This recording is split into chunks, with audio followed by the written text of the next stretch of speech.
All right, good day, hi, and welcome. Okay, I know what I'll do.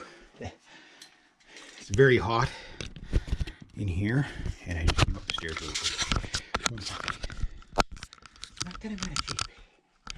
I'm just saying. Air going through here. Okay, so what I got going on, I'll bring this over to the window. I excuse the dead flies. Okay, this is my Mapex Mars series 600 series pedal. So I'm now, of course, the lighting is always bad in here.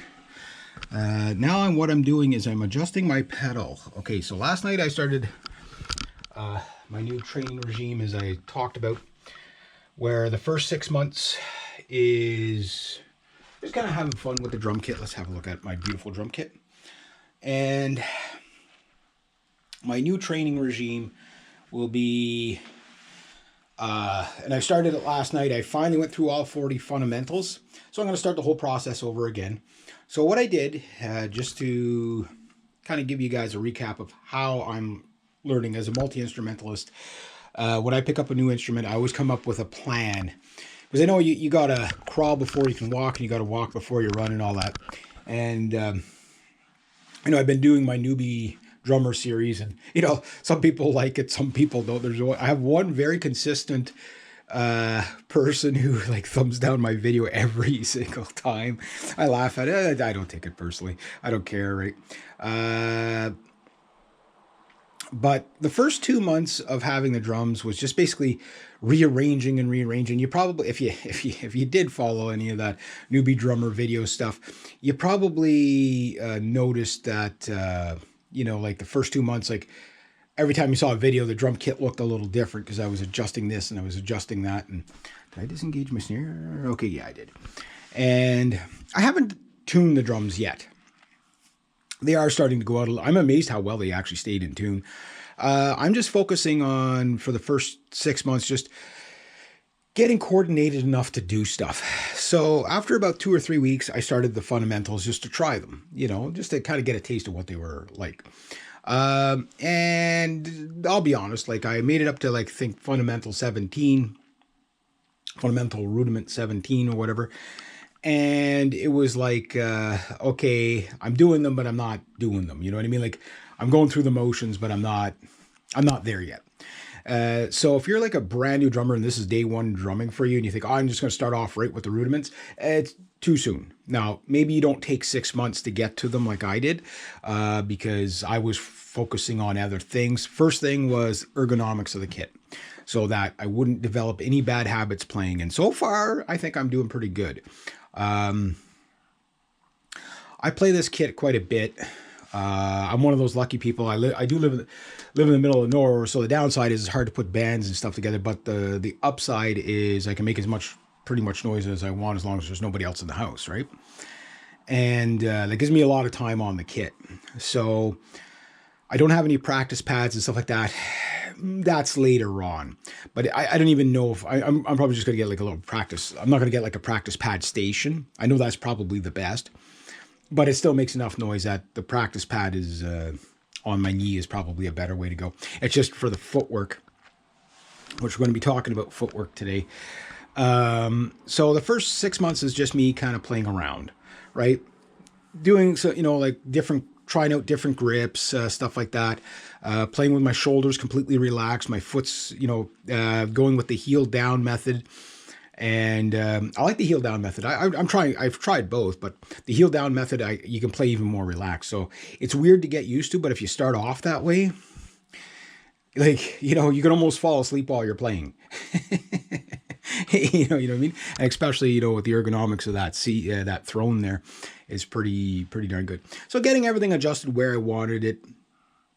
Recorded the drum kit a couple of times, with a couple of, really, really crappy songs, but the drums were really, it was just a test. So I made funny videos with it, whatever. So now the refinements are a little different. Now for the next 6 months, it's going to be working on beats, footwork, really working on footwork. fundamentals, right? For the next 6 months. Well, it's not going to be just the next, like really focusing on it for the next 6 months. But after, like, say my 1 year, I'll probably do the fundamentals once a month. Just go through them all once a month and whatever. But really working on the footwork, because the footwork is the last thing to bring in, and you're not a good drummer until you got good footwork. The sticks are not too bad. Your weak hand, okay, I find the weak hand is going to be easier to bring up to speed than what the foot is. The foot is the hardest. But the key to the footwork is how good of a pedal you have. Now, this is the best pedal I've ever used on any drum kit, probably bar none. It's really good. But to give you an idea, I've only maybe tried a handful of other drum. It's not the best lighting here. How do you get good lighting in a place without good lighting? But anyway, I'll move my aunt's camera here. How do you get good, hopefully that'll be a good view for you. Okay, how do you get good at, I don't want to bang the window here, but, like good at footwork with, a cheap pedal, right? That's hard to accomplish because you don't have as much adjustment. Now, most of the drumming I've done, okay, what am I doing for time? I always need my glasses here. Has been on really cheap kits. So, for example, back in the 90s, my buddy had a set of Westbury's, beginner kit. So obviously the pedal on that thing was just, it was definitely not this. This is a Mapex 600 series. It's known as the, also known as the, Mars line of hardware. The double rolled chain, all that, the single rolled chains, stuff like that, like the positivity of this pedal, my goal, I don't want to crack the window here, so, is when I put my foot down, okay, and when I come up, I want the pedal to stay kind of with my foot. So what I've done is I've now, for the first 6 months, had the spring fairly light. I started out with the beater back here at 45. I don't like it at 45 because the problem with the 45 is very simple. You're back here, it throws, it hits, it comes almost all the way back and then settles somewhere here and then throwing again. So you get a bit of a sloppy lag where when it's like this, it's just, you can see the, it stops. I'm more interested in having it stop here than overextending and then I don't want it wobbling, right? So your spring tension is going to take care of this. But when you're new, you don't have the ankle strength to put up the spring tension.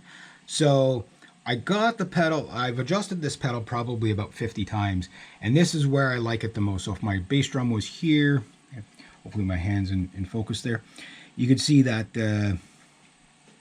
yeah, so somewhere like this. So I get a good enough smack. It's not a full, but it's good enough. So if I was mic'd, it'd be plenty loud, and I'm still using the felt side. If I wanted a little louder, I'd do that. But I found the weight here, I put it all the way down to get, whatever. So if I want a little harder hit, I could put the weight up here. And, I got the length, I think, just about perfect. All the way out is not, it's too far out. It doesn't do what, it slows it down too much. This is the best balance I found between speed and precision. And so you give up a little bit of power, but you get more speed and precision. And, because I'm going to be more of a metal drummer, speed might be a bit more of a priority than full out thunderous hits, right? It'll be good enough. So I can put this weight up if I want. I'm not going to, well, maybe I will for now. I'll put it all the way with the spring tension up, and so I can get a heavier hit, but better response on the pedal. So meaning, like when it hits, it responds back right away, ready for the, all I got to do is just kind of lighten up my foot. I don't have to, my foot doesn't come off the pedal, because that's what tires you out, is your foot. So if your foot can stay on the pedal, I find, that's when you get your precision, but that's also when you can relax your foot, is when the pedal's pulling your foot, pushing your foot back up, right? So anyway, that's how I got it adjusted for now. So I'll probably end up with heavier springs later on. Yeah, I should probably buy some spare springs. Yeah, that's probably a good idea. But there might be another upgrade coming to this kit fairly soon, which I'll talk about maybe in the next video. But this is where I'm at with this pedal. I do recommend this pedal if this is your first pedal. You can live with this for years and years and years. It might not be the fastest or the smoothest or whatever, but it is pretty darn smooth and it is pretty darn fast. And Neil Peart would have no problem with this pedal. I'll just put it to you that way. So anyway, there we go. That's where I'm at with the pedal.